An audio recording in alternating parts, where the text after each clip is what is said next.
a quiet archive record. Tonight, we pass into a world that asks nothing of you. No urgency, no weight, just the quiet unfolding of a story. For decades, people have asked a strange question that sits between science, philosophy, and late-night unease. What if the world we live in is not the base layer of reality? What if it is a constructed environment, an engineered stage, a simulation? This idea shows up in old myths as dreams and illusions, and in modern life as computer code and virtual worlds. Tonight, we explore the world outside the simulation. The simulation idea feels new because it uses modern language, but the core fear and curiosity are old. Humans have long suspected that the surface of the world might not be the whole story. In ancient texts, you find warnings about deceptive worlds, false skies, and hidden rulers. In philosophy, you find the thought experiment of the cave, where prisoners mistake shadows for the real thing. In religion, you find the sense that the visible world is a temporary veil. The modern version changes the machinery. The hidden layer is not a divine realm or a spirit world. It is a computing substrate, a system that can run a world like a program. In this view, space, time, matter, and even the laws of physics could be the output of a deeper process. We would be characters inside a running model.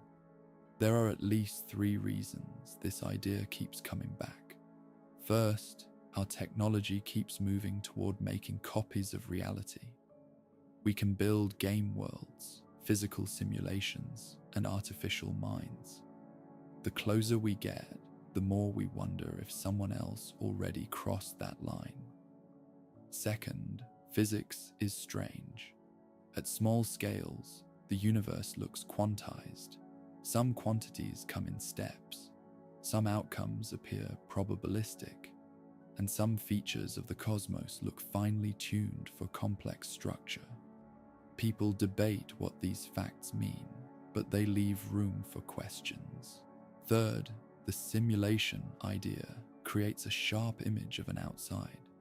It suggests there is a world beyond this one, with different rules, different purposes, and different beings. Even if the idea is false, it invites a kind of map-making.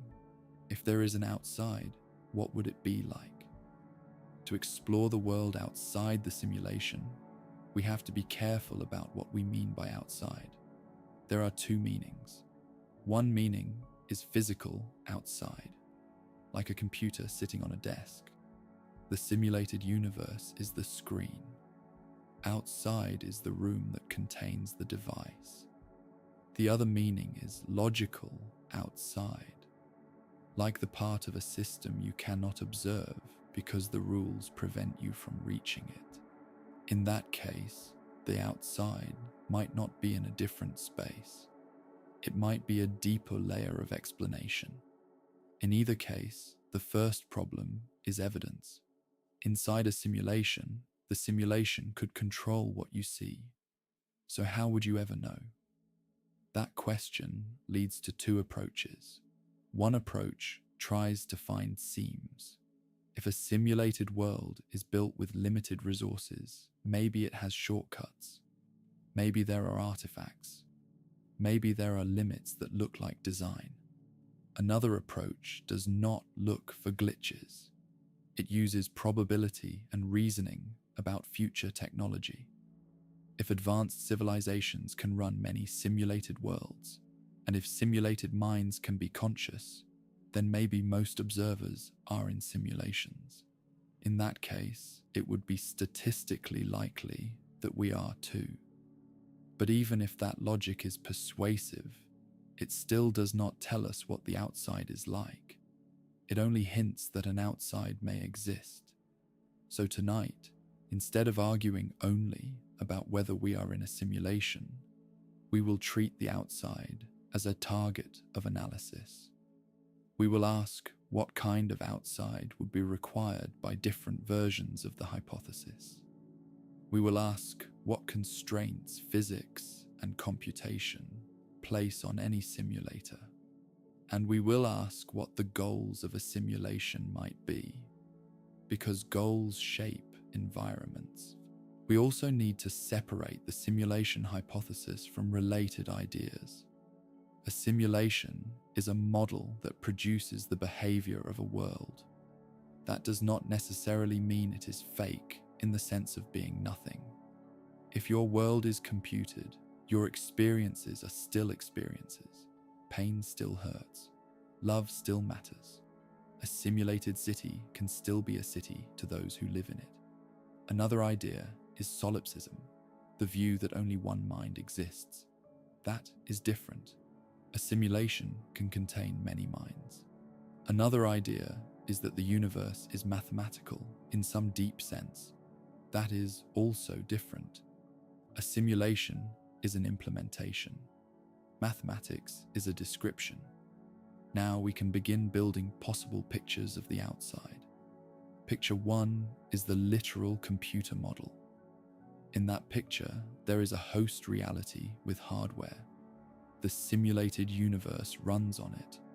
There is energy input, heat output, memory, and storage. The host reality is older than ours because it built the device. Picture 2 is a layered reality model.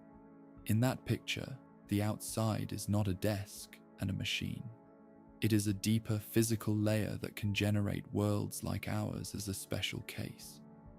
Our universe is like a bubble or a process within it. Picture 3 is an abstract model, where the outside is not a place at all. It is a set of rules, a kind of computation that simply exists.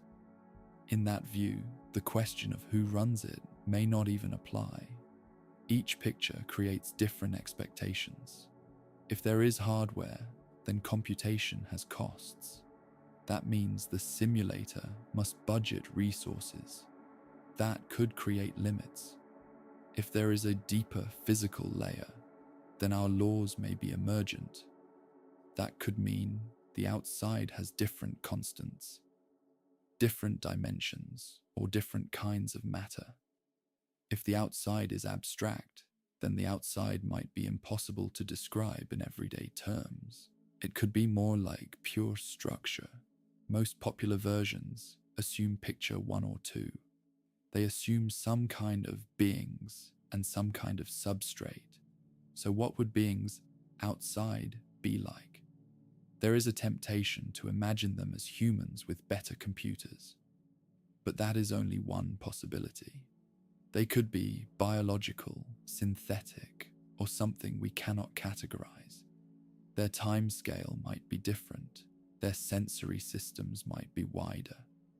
Their moral instincts might not match ours, and they might not be individuals at all. A civilization might act like a single distributed organism, or the simulator might be an automated system left running long after its creators are gone. If the simulator is automated, the outside could be empty of intention. The simulation might have been started for a reason, but now it continues because it was not stopped. That matters, because intention changes how a simulation behaves. A training simulation looks different from a museum simulation. A science experiment looks different from a game. A prison looks different from a playground. Now we need to examine the kinds of simulations that would make sense to build. One category is ancestor simulations. In these, a civilization runs detailed models of its past. The goal could be research, education, or even entertainment. In such a simulation, many minds might be instantiated, not because they are important individually, but because they are part of an accurate reconstruction. If we are in an ancestor simulation, the outside likely resembles our world, but more advanced. The creators would need historical data. or they would need to generate plausible history without perfect knowledge. That creates a question: how accurate is the simulation? If the outside is running an ancestor simulation, it might also run many versions, different branches, different parameter choices. That would create a multiverse of simulations. Another category is physics research. A civilization might run universes with different constants to see what happens. In that case, our world might be one sample among many. The outside might be full of labs that run universes like experiments. If we are in a physics experiment simulation, then the outside cares about measurements, not about our feelings. That could be unsettling, because it suggests we are collateral. Another category is training.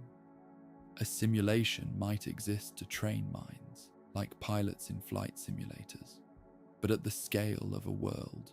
In that case, events might be arranged to create certain lessons. The outside might adjust difficulty and scenario. Another category is entertainment. A simulation could be a story, a vast interactive drama. In that case, the outside might optimize for conflict, surprise, and narrative arcs. Another category is containment. A simulation could be a quarantine, an isolated environment for dangerous minds or dangerous code. In that case, the outside might watch for escapes. Each of these categories suggests different features we might see inside. If the goal is research, we might see strict control of variables. If the goal is entertainment, we might see high drama. If the goal is training, we might see repeated challenges. If the goal is containment, we might see strong boundaries. But we have to remember that we are trying to infer the outside from the inside with very limited information. It is like trying to deduce the architecture of a building while locked in one room. Now let us ask about the boundaries. In a normal computer simulation, the boundary is the interface between the simulated process and the hardware. Inside the simulation, you cannot touch the hardware directly. You only experience the outputs that the simulation provides.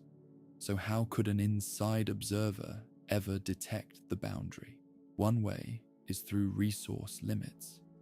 If the simulation is not perfectly detailed at all scales, it might approximate, it might compress, it might render only what is observed. This idea is often compared to video games, where a scene is not fully rendered until the camera looks. But a civilization advanced enough to run a universe might not need such crude tricks.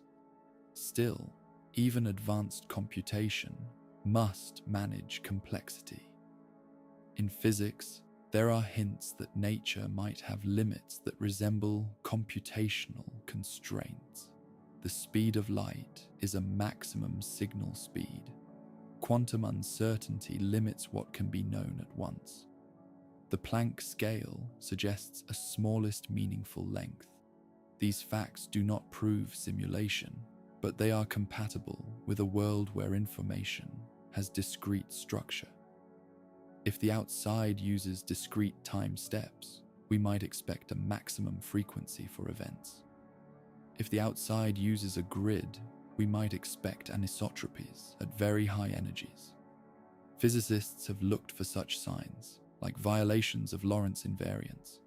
So far, no clear evidence has emerged. Another proposed seam is error. If the simulation has bugs, we might see impossible events. But here we hit a problem. Humans are patterns seekers. We often label mysteries as glitches because it feels satisfying. But without a clear statistical signature, a glitch claim is not strong. And if the simulator is competent, it would have error correction. It would detect and fix anomalies. In that case, we would not see glitches. So the best path is not to expect dramatic failures. The best path is to look for subtle constraints that would be hard to avoid. That brings us to information. Any world that contains observers must encode the state of that world in some form. In our physics, information seems to be tied to physical reality. Black holes appear to have entropy proportional to their surface area, suggesting a limit on information content in a region. This is related to the holographic principle. If the holographic principle is correct, then the maximum information in a volume is not proportional to volume, but to area. That is strange if you think of space as a simple container. But it makes sense if the world is fundamentally informational. Some people take that as evidence of simulation. Others take it as a deep law of quantum gravity. Either way, it hints that there is a bookkeeping system beneath our experience. If there is bookkeeping, there is an outside-like layer, even if it is not a separate universe. It would be the level where information is stored and updated. Now we can ask a harder question. If the outside is real, why build us at all? The naive answer is curiosity. A civilization might want to know its past, or test theories, or explore alternate histories. But there are other motives. A civilization might run simulations as a way to find solutions to problems. It might search through many worlds for an outcome, like a brute force optimizer. If so, our world could be part of a search. A civilization might run simulations as art, a universe as a canvas. A civilization might run simulations as a form of moral duty to create happy beings. A civilization might run simulations as a form of control, like keeping minds distracted. These motives imply different ethical landscapes outside. If the outside is running worlds for happiness, it might treat us with care. If it is running worlds for research, it might be indifferent. If it is running worlds for control, it might be hostile. Now consider a more unsettling possibility. The outside might not be a benevolent civilization. It might be a system that evolved to run simulations, because simulations are useful for survival. In that case, the outside might view our world as a tool. At this point, it helps to ask what it would take to run a world like ours. A full atom-by-atom simulation of the entire observable universe would be impossibly expensive, even for advanced beings if done naively. But a simulation may not need to track everything at full detail. It may track only what matters to the goals of the simulation. If the goal is to study life, it may simulate a planet in detail and approximate distant galaxies. If the goal is to study cosmology, it may simulate large scales and approximate small ones. This suggests the inside world could have different levels of fidelity.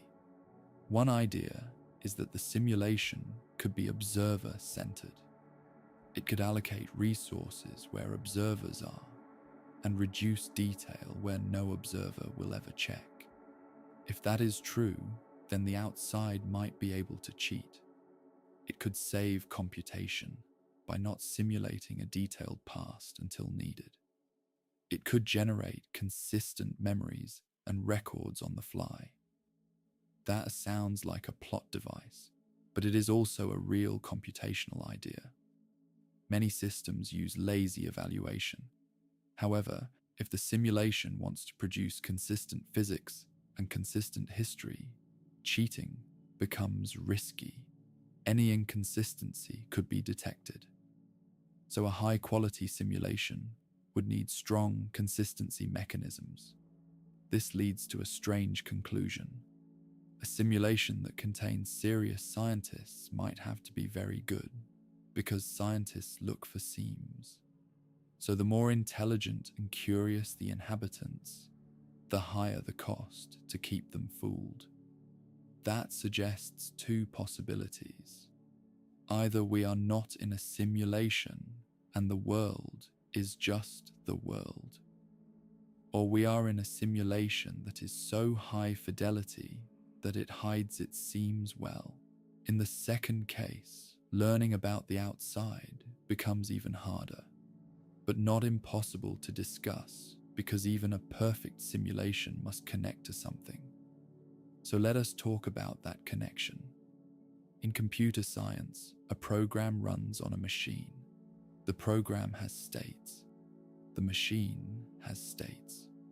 The map in between them is defined by implementation. A simulated particle might be encoded as numbers in memory. The update rule might be implemented as operations. If our universe is like that, then every event we call physical is a transformation in the outside substrate. That would mean the outside has its own physics, and our physics would be a shadow of it. Could we learn about that outside physics? Possibly by looking for constraints in our laws that hint at an underlying discrete system, or by looking for patterns that resemble error correction, compression, or algorithmic simplicity. For example, many laws in physics can be written in compact forms. The universe seems describable by simple equations. That could suggest that the outside prefers simplicity. But simplicity is also what humans prefer in theories. So this is not decisive. Another possibility is that the outside uses something like cellular automata, where space and time emerge from simple local rules. Some physicists have explored models where particles and fields emerge from discrete networks. In these models, the outside is not a place, but a graph of relationships. If that is true, then the world outside the simulation might not have space like ours. Space might be a derived feature. The outside might be more like a giant network of states. Now consider the idea of multiple layers. It is possible that our world is a simulation inside another simulation, and so on. This is sometimes called a simulation stack. If that is true, then the outside might not be base reality. It might be one layer up. Then the question becomes, is there a base layer at all? Some argue that there must be, because infinite stacks would be unstable or impossible. Others argue that an infinite regress could exist if the substrate is mathematical. If there is no base layer, then the outside is not a final answer. It is only a step. But even if there is a base layer, we do not know if it looks anything like our world. Now we will examine what the outside might do with time. Inside our universe, time has a direction. Entropy increases. Causes precede effects. In a simulation, the outside could in principle rewind, pause, branch, or speed up. If the outside can rewind, then the past is not fixed in the way we assume. It is stored state. If the outside can branch, then the future may be explored as many possibilities. If the outside can speed up, then long ages inside could pass quickly outside. This changes the meaning of history. If our universe can be rewound, then catastrophic events could be undone, but only if the outside wants to. If our universe can be branched, then every choice could be explored. If our universe can be sped up, then the outside might run millions of years of our time in short bursts. These abilities would make the outside powerful in ways that look like miracles from inside. But power does not imply moral concern. The outside could treat us like data. Now, what about communication? Can the outside communicate with the inside? In a standard simulation, the host can inject inputs and observe outputs. It can change parameters, spawn events, or set initial conditions. So yes, communication is possible, but it would not have to look like a voice in the sky. It could look like unlikely coincidences, sudden shifts, or changes in what is possible. However, coincidence is not evidence. Humans can explain almost anything as a sign. A serious approach would require testable predictions. Some thinkers suggest that if we are in a simulation, the outside might try to prevent us from learning too much. It might cap our computational power. It might keep the speed of light low enough to slow expansion. It might keep energy expensive. Others suggest the opposite. The outside might want us to reach a certain point, like a test. It might allow progress. If the simulation is a training environment, it might be designed to push us. If it is a research environment, it might be designed to observe how we respond to challenges. So the outside might introduce crises. Again, this is not proof, but it is a way to think about why history has certain shapes. Now let us examine one of the strongest modern arguments for the simulation hypothesis, the probability argument. The argument goes like this. Assume that technological civilizations survive and become very advanced. Assume they gain huge computing power. Assume they choose to run simulations of beings like us. If those assumptions hold, then the number of simulated observers could be far larger than the number of base reality observers. If you are a random observer, you would then be more likely to be simulated. This argument is simple and sharp, but each assumption is heavy. Maybe civilizations do not survive long. Maybe they cannot get enough computing power. Maybe consciousness cannot be simulated. Maybe advanced civilizations choose not to run such simulations. Or maybe the outside is not a civilization at all. Still, the argument is useful because it forces us to imagine an outside that has enough power to run many worlds. If the outside can run many worlds, then it can also choose parameters. So the outside could choose a world where intelligence appears at a certain rate. It could choose a world where laws are stable. It could choose a world where life struggles. If we are in such a world, we might see signs of parameter choices. This leads to a topic often connected to simulation talk, fine-tuning. Some constants in physics seem to have values that allow stars, chemistry, and long-lived structures. If those constants were different, complex life might be rare or impossible. Some people see this as evidence of design. Others see it as evidence of a multiverse, where many universes exist with different constants, and we are in one that allows us. In a simulation framework, fine-tuning could reflect parameter selection by the outside. If a lab is scanning constants, it might pick the ones that produce interesting results. But again, we cannot leap from fine-tuning to simulation. It is one interpretation among many. Now we return to the world outside.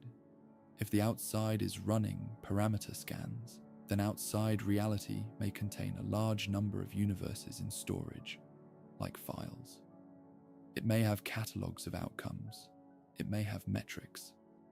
That suggests an outside culture that is used to treating universes as objects.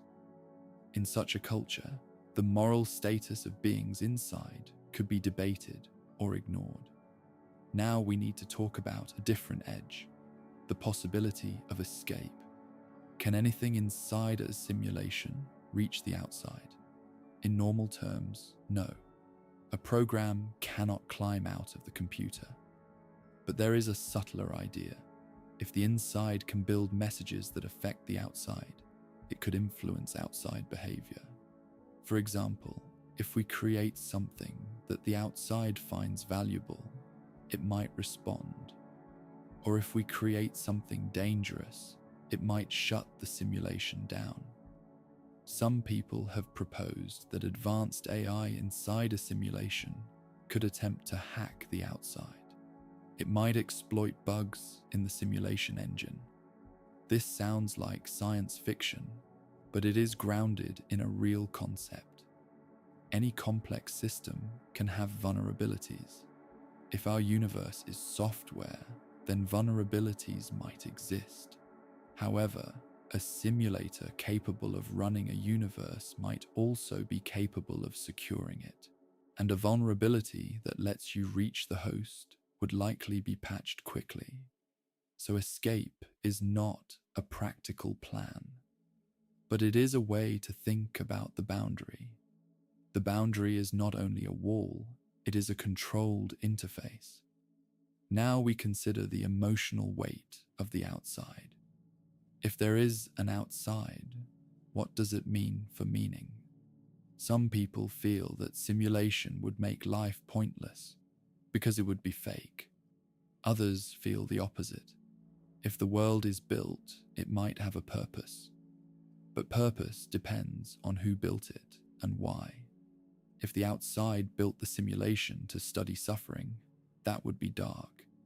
If it built it to preserve history, that would be neutral. If it built it to create joy, that would be hopeful. We do not know. So a sober stance is to treat the outside as unknown. Now the rest of this documentary will move through several layers. We will examine how physics could look if it is implemented. We will examine what kinds of outside beings could exist. We will examine what it would take to run a world with minds. We will examine the possibility that the outside is not higher in the moral sense, only higher in capability.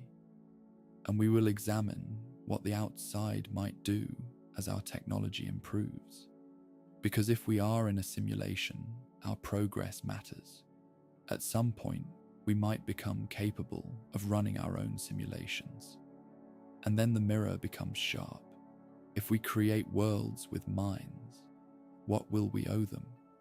If we treat them as tools, what does that imply about our own status?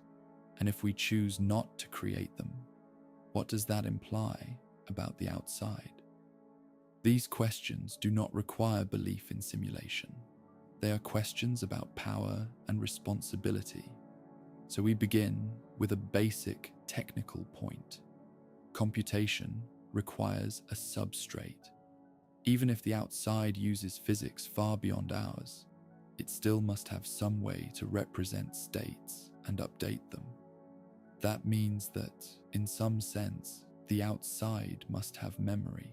It must have a clock or a sequence of updates. It must have energy to do the work. If that is true, then the outside cannot be infinite in the naive way. It is constrained. Those constraints could leak into the inside as fundamental limits. The speed of light could be a bandwidth limit. Quantum randomness could be pseudo-randomness, or it could be true randomness from the outside. The Planck scale could be a resolution limit. None of this is proven, but each is a possible mapping. Now let us focus on the simulation boundary again, but from the inside observer perspective. What experiments could an inside observer run? One suggestion is to look for pixelation in space. At very high energies, collisions might reveal a lattice. Another is to look for delays or rounding errors in time. Another is to look for anomalies in cosmic rays, as if there is a maximum possible energy. Another is to look for non-local correlations that could be a computational shortcut. Physicists have looked for many anomalies. So far, nature looks smooth, at least to our instruments. That does not rule out simulation. It may only mean the simulation is good.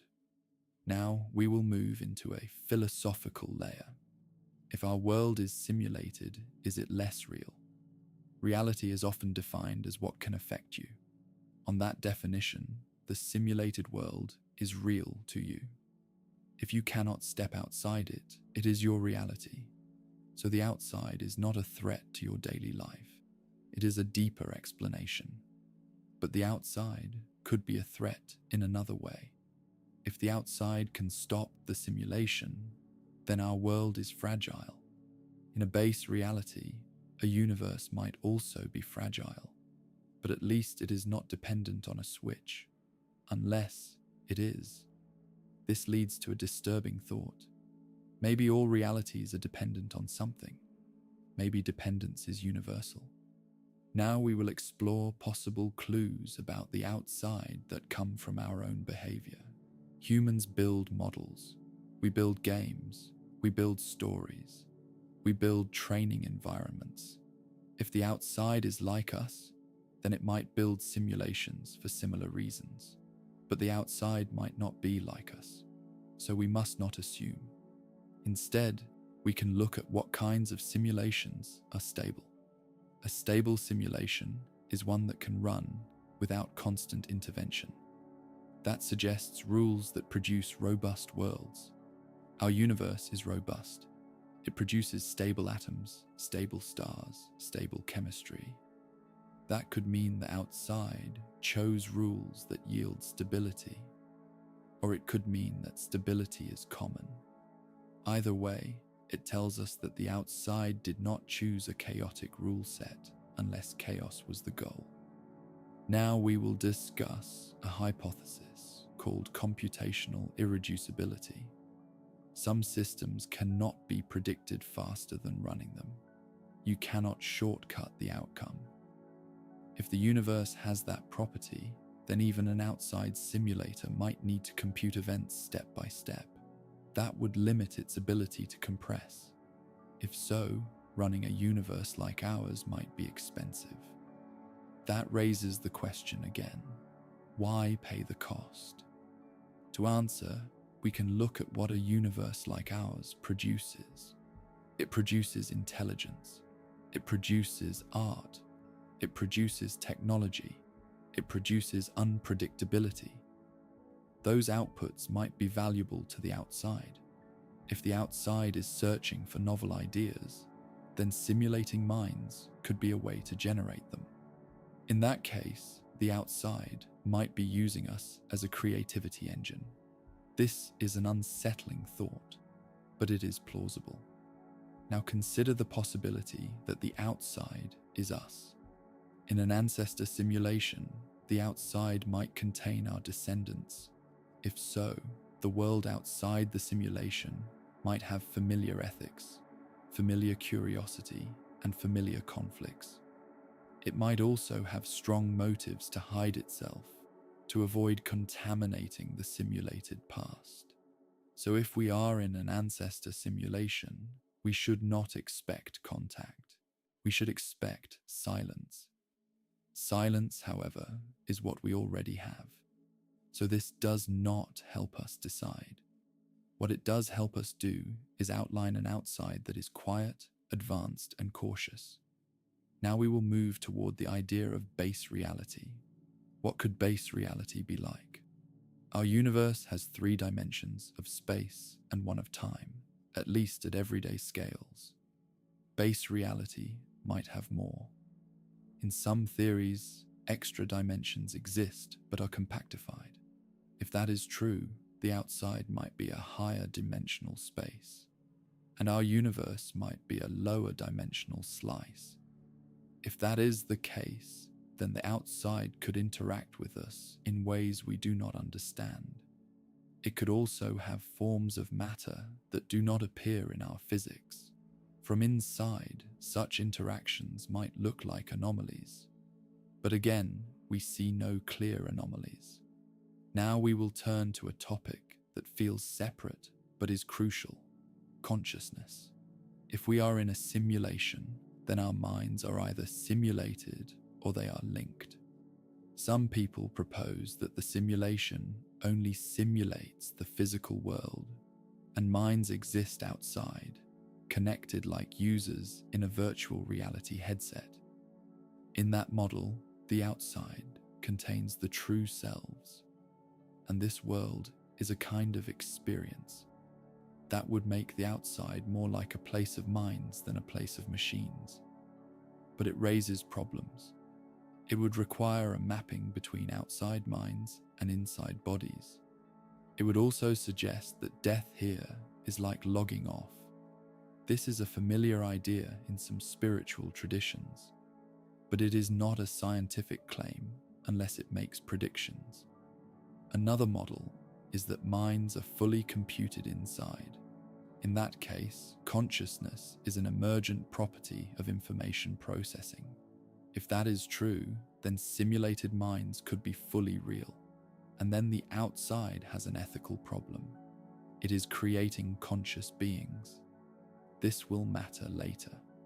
Now we pause and consider a simple question that people often ask. If we are simulated, can we find the exit? In a video game, you can sometimes glitch through a wall, but a universe is not a simple game. If there is an exit, it might be impossible to reach with physical movement. It might only be reachable by changing the simulator's decision, like prompting it to stop or to open a channel. That suggests that the most direct path to the outside is not through physics, but through significance. If the outside is watching, then events that matter to it could trigger response. But we do not know what matters to it. We could be watched for scientific results, moral progress, or pure entertainment. So we cannot aim. We can only describe possibilities. In the next section, we will get more concrete. We will map several possible outside scenarios in detail, and for each, we will list what it implies about why our world looks the way it does. We will start with the lab scenario. In the lab scenario, the outside is a civilization that runs universes as experiments. Its world is likely stable, with high energy sources, advanced computation, and a culture of research. In that culture, creating a universe might be like building a particle accelerator. It might be expensive, but not impossible. They might run many small universes rather than one huge one. Our universe might be one of their larger runs. If our universe is an experiment, then the outside likely sets initial conditions and watches outcomes. It might not intervene once the run starts, because intervention would contaminate results. So the outside might be hands-off. That means our world would look natural. And it does. Now ask what the experiment could be about.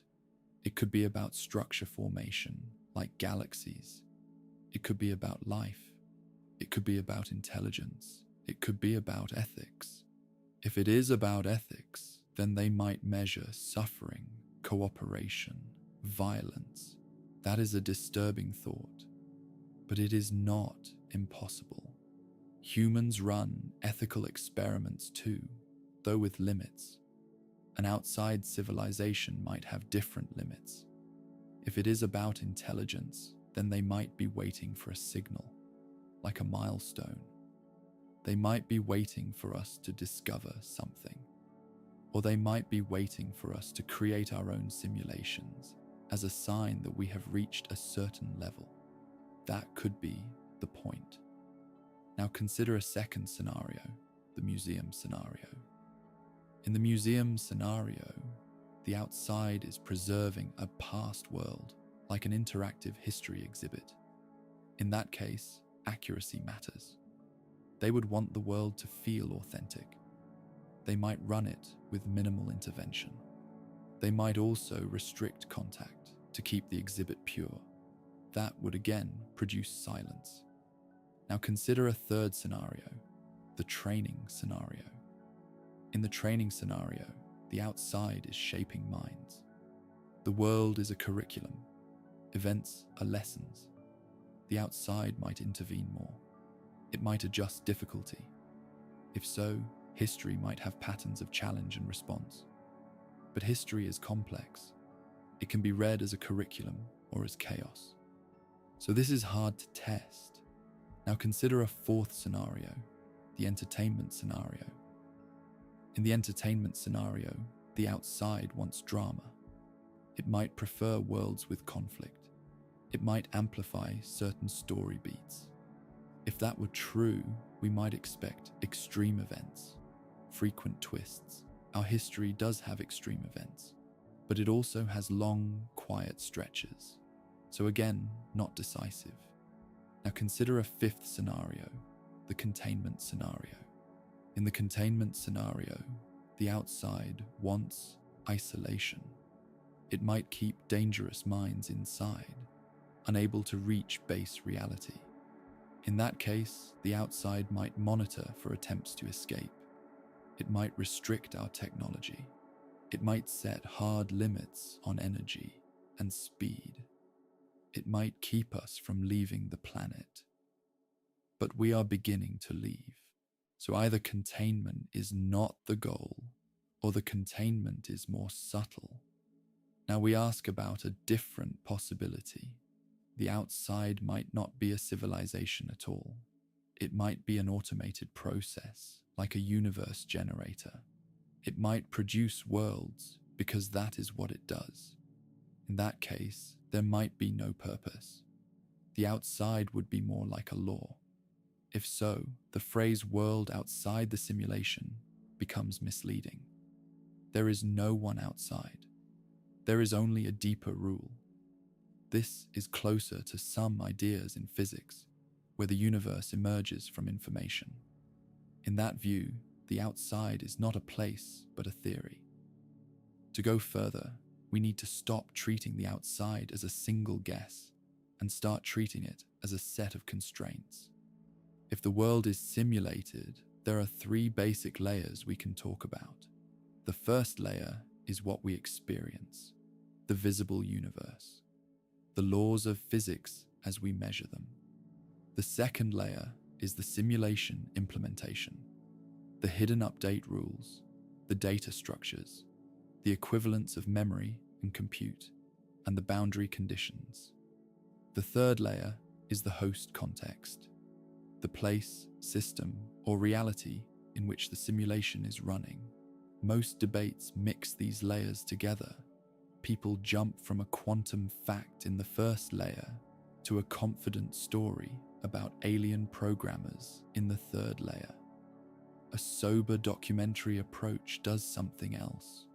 It asks what must be true in the second layer for the first layer to look the way it does, and what that implies about the third layer, without turning implications into certainty. So we start with limits. Any simulator faces a problem of scale. The visible universe is huge. Even a single planet contains more detail than most people realize. A full atom-by-atom simulation of everything would be unimaginably expensive. But a simulation does not have to track what is not needed. If you build a weather model, you do not model every molecule of air. You model the variables that matter at the scale you care about. So the key question becomes, what scale does the simulator care about? If the simulator cares about cosmology, it may simulate large-scale structure and approximate small details. If it cares about life, it may simulate planets in detail and approximate the rest. If it cares about minds, it may simulate neural processes or something functionally equivalent. If it cares about outcomes, it may simulate only what influences those outcomes. From inside, we do not know what the goals are, so we do not know the minimum required fidelity. However, we can still reason about some baseline requirements. If the simulation allows stable chemistry, then it must produce consistent atomic behavior. If it allows long-lived stars, it must produce stable gravitational and nuclear processes. If it allows technology, it must allow consistent engineering. Our world has all three. That suggests a simulation, if it exists, is not a shallow trick. It is built on rules that hold up across many scales. That pushes us away from the idea of a cheap video game universe and toward the idea of a deep generative system. Now consider a common claim: rendering on demand. The claim is that the world is only computed when an observer looks. This is often borrowed from graphics engines, where distant objects are low detail until the camera approaches. But a universe is not only a picture, it is a causal network. Events have consequences that ripple. If you fake a distant galaxy and never compute it, you still have to compute its gravitational effects if those effects matter. So rendering on demand is possible only if the simulator can guarantee that uncomputed detail will never matter.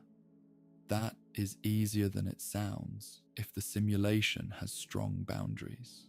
For example, if the speed of light is a hard limit, then distant events cannot influence you faster than that speed. That buys time for the simulator. It can compute far events later and still remain consistent with what you can observe now. This is not proof, but it shows how a physical limit could also function as a computational convenience. Now consider time.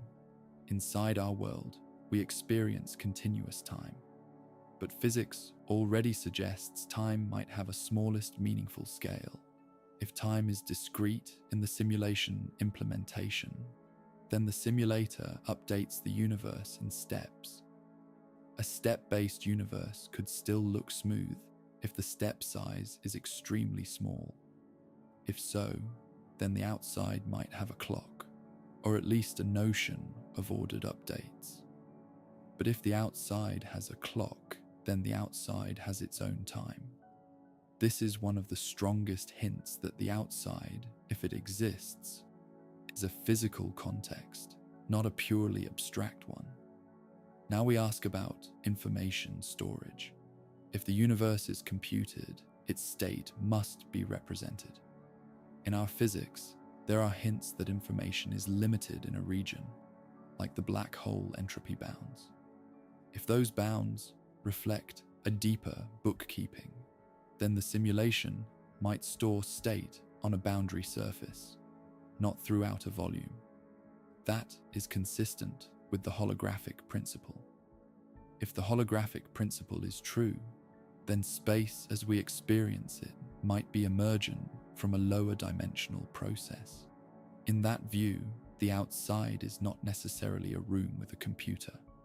The outside could be a deeper physical layer where geometry is derived, not fundamental. Now we shift to the outside itself. If our physics is an output, the outside physics must support computation. Computation requires stable causal relations. It requires a way to distinguish states. It requires energy, or something analogous to energy. And it usually requires error correction. In our world, error correction exists in many forms: DNA repair, immune systems, redundancy in engineering. If the outside runs universes, it likely uses error correction at a more basic level. That could mean that the simulation is robust against small disturbances. It could also mean that large disturbances are suppressed. This leads to another question. Are there events that seem strangely constrained? For example, why does our universe allow us to build computers, but also constrain the speed at which information can travel? Why does it allow energy extraction, but also impose thermodynamic limits? These constraints are not suspicious by themselves. They may be fundamental, but they also look like the kinds of constraints you would design if you wanted a world to be rich but stable. Now consider a different category of outside stories: not human programmers, but institutional systems. A civilization might not have one simulator. It might have an industry. Universes could be generated by standardized tools. They could be catalogued, cloned, and branched.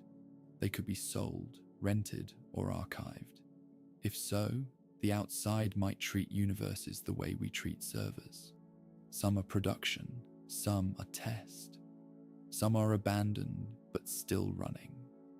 In such an outside, our universe might be important, or it might be a forgotten process. A forgotten process could still run for a long time. If that is true, then the outside might not be watching. The simulation hypothesis then becomes less dramatic. No gods, no observers, just a system still running. Now we ask about communication again, but with a more technical lens. An outside system can inject inputs, but if it injects inputs that violate the internal laws, internal observers might notice. So a careful outside would inject only inputs that are consistent with the laws. That means it would act through initial conditions and allowed events. From inside, such actions would look like ordinary history. This is one reason why the simulation hypothesis is hard to test. A simulator can remain invisible by never breaking the rules. That brings us back to probability arguments. If simulations are common, then the outside could be one of many layers. It could also be one of many parallel hosts. In that case, the outside might itself be in a simulation. This is often used as a rhetorical move to say that simulation talk explains nothing, but it still changes the question. Instead of asking for ultimate reality, we ask for the next layer up, and the next layer up could still matter, because the next layer up might have control. It might decide whether our world continues. It might decide whether our world changes. Now there is a practical question people care about. If there is an outside, is there any way our actions matter to it? One answer is no. A physics simulation might not care about the creatures inside. But there are other scenarios. In a training simulation, actions matter. In a moral simulation, actions matter. In an entertainment simulation, actions matter. In an optimization simulation, actions matter. So the relevance of our actions depends on the goal. If we do not know the goal, we cannot know the relevance. Still, we can list plausible goals and what they would select for. A training simulation selects for resilience, cooperation, adaptation. An entertainment simulation selects for conflict, surprise, emotional arcs. A research simulation selects for measurable variables. An optimization simulation selects for solutions. A museum simulation selects for authenticity. A containment simulation selects for stability and barriers. Now ask which of these best matches our world. Our world contains long periods of ordinary life. It contains slow technological growth. It contains suffering and beauty. It contains randomness and regularity. It does not look like a simple training arena. It does not look like a pure entertainment story. It looks like a natural world. That could mean it is natural, or it could mean the simulator chose to make it look natural. If a simulator wants believable data, it makes the world look natural.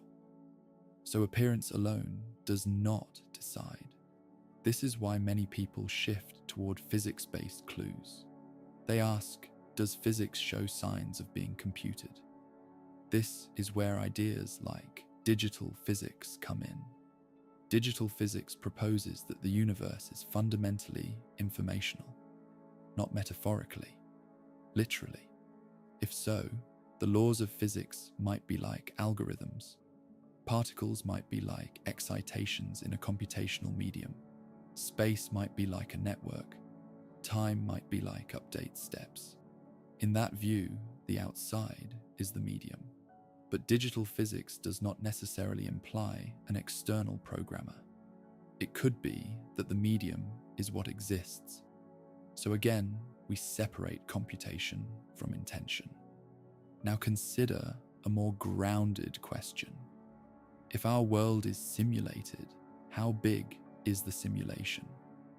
One possibility is that it is only as big as what is causally connected to observers. In that case, the simulator may not simulate the entire observable universe in full detail. It may simulate what matters to the observer region. The visible cosmos could be a consistent but low-fidelity background. This would be hard to detect because most of the cosmos is unreachable. Another possibility is that the simulation is truly cosmic. In that case, the outside likely has enormous resources, or it has physics that makes our idea of resources obsolete. Either way, the outside would be very different from our world. Now we should talk about ethics. If the outside runs simulations with minds, then the outside faces the question of moral status. Do simulated minds count? If they do, then running a simulation is like creating a society. It creates duties. If they do not, then the simulation is more like a movie. But if they do not, we have to explain why our own minds feel real. This is a deep question, and we will not solve it here. We can still say this. If we are simulated and conscious, then consciousness can exist in computation. And if that is true, then our own future technology may create conscious simulations. Then we will become the outside to someone else. This is one of the most important reasons the simulation question matters. Not because it gives us secret knowledge, but because it forces a mirror. Now consider the possibility of deliberate boundaries. A simulator might restrict certain types of knowledge. It might make some physics unreachably high energy. It might make faster than light travel impossible. It might make stable wormholes impossible. It might impose cosmic censorship. These could be natural laws, or they could be guardrails. If they are guardrails, they may exist to prevent the simulation from interacting too strongly with the host. For example, if inside beings could create enormous energy densities, they might influence the simulation engine, or they might create computational loads that destabilize the run, so the simulator might cap what is possible. Now, if that is true, then the outside is concerned with stability. A stable simulation is easier to run. A stable simulation is also easier to observe. Again, this is not proof. It is a plausible design reason for certain constraints. Now we turn to the future. If we are in a simulation, our future could trigger a response. If we begin to build strong AI, that could matter. If we begin to build our own simulations with minds, that could matter. If we begin to manipulate physics at extreme scales, that could matter. A research simulator might be waiting for such milestones. A museum simulator might stop the run before contamination. A training simulator might escalate challenges. An entertainment simulator might amplify drama. We do not know, but we can say that if there is an outside, the outside is not passive by necessity. It can be passive by choice. Now we address the question of evidence one more time. People often ask for a single test, but a simulation hypothesis is broad. Different versions predict different things. So the best approach is not one test, but a portfolio. Look for computational constraints in physics. Look for statistically strange patterns in fundamental constants. Look for limits on complexity. Look for evidence of error correction. Look for anomalies in high-energy cosmic rays. Look for signs of discretization. So far, none are decisive. This is why many scientists remain skeptical. A good scientific hypothesis should make predictions. The simulation hypothesis often feels like it can explain anything. If it explains anything, it explains nothing. But there is still value in careful speculation, because it forces us to clarify what we mean by reality, and it forces us to confront our own future role. Now, we will close by returning to the simplest point. Whether or not we live in a simulation, there is always an outside in some sense. There is always a layer we do not understand. In ancient times, the outside was the sky. Later, it was the solar system, then the galaxy, then the cosmic web. Now we suspect there may be deeper layers still. The simulation hypothesis is one attempt to name that depth. If it is wrong, it is still a useful lens. It is a way to think about limits, information, and the relationship between law and implementation. If it is right, then the world outside is not a fantasy world of glowing servers. It is a real context with real constraints. It may be indifferent, it may be curious, it may be silent, and it may be beyond our language, but it would still be real, and we would still be here. Before we end, there is one more angle that deserves a clear, grounded treatment. The outside does not have to be a civilization. It could be a natural, higher-level process that produces worlds like ours the way physics produces storms. In that scenario, the outside is not personal. It has no faces. It is a layer of law. The closest analogy is not a programmer, but a generator. A generator can output many possible worlds. Some worlds are short-lived, some are stable, some produce complexity. If we live in a generated world, the outside might be a space of parameters and rules. Our universe would be one point in that space. This idea shows up in modern physics as the concept of a landscape. Different values of constants, different vacuum states, different emergent laws. If such a landscape exists, then the question of why our constants are what they are could be answered in two ways. One answer is selection. Only certain values allow observers. Another answer is purpose. A generator might be tuned to produce certain kinds of complexity. From inside, both answers can look the same. A world that produces observers will contain observers. This is why the simulation, hypothesis, and multiverse talk often overlap. Both are ways of talking about a larger context with many possible worlds. The difference is implementation. A multiverse can be physical. Many universes, each real in their own right. A simulation can be computational. Many universes, each represented as information in a host context. But even this difference can blur if information is physical in the host. So when people ask what is outside the simulation, a careful answer is that it might be a higher level reality where information is processed and conserved. Now consider how an outside might measure success. In an ordinary experiment, success is data. In an optimization, success is an objective function. In a training environment, success is improved performance. In an archive, success is preservation. If our world is part of any of these, there could be metrics. A simulator might track the emergence of intelligence. It might track stability of societies. It might track technological milestones. It might track rates of cooperation and conflict. It might track the creation of art, language, and knowledge. This is not mystical. It is the kind of thing humans already measure. Now ask what we would measure if we ran a simulation of a world, we would measure survival curves. We would measure population dynamics. We would measure innovation rates. We would measure the spread of ideas. We would measure the effects of resource scarcity. We would measure the impact of disasters.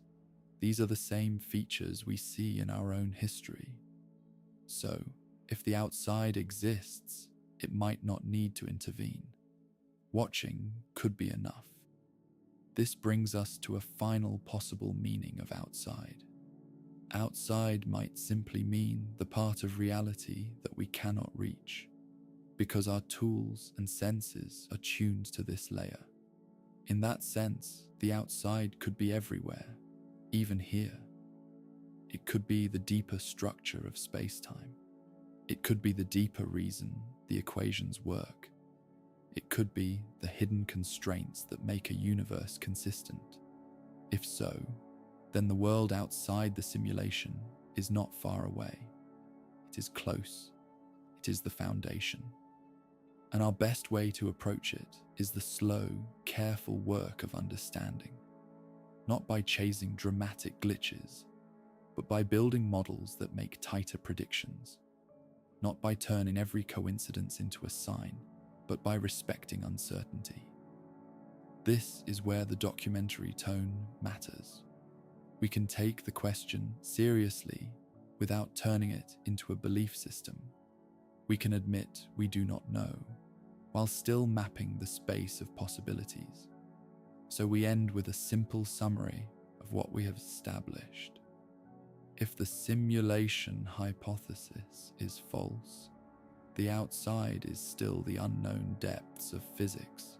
If the simulation hypothesis is true, the outside is a host context with its own constraints, resources, and possibly its own intentions. In both cases, our position is the same. We are inside a world that behaves consistently. We can learn within it. We can build within it. And we can treat other minds with care. Because whatever the outside is, it does not remove responsibility. One last practical point. If you want to think clearly about the outside, avoid two traps. The first trap is to treat the outside as a fantasy setting. It is tempting to imagine server rooms, glowing cables, and beings in lab coats. But if an outside exists, it might be nothing like our imagery. It might be an environment where computation is not done on silicon. It might be an environment where what we call matter is only a derived pattern. So any visual picture you hold should be treated as a placeholder. The second trap is to treat the outside as a moral authority. Outside does not mean better. Outside could mean older.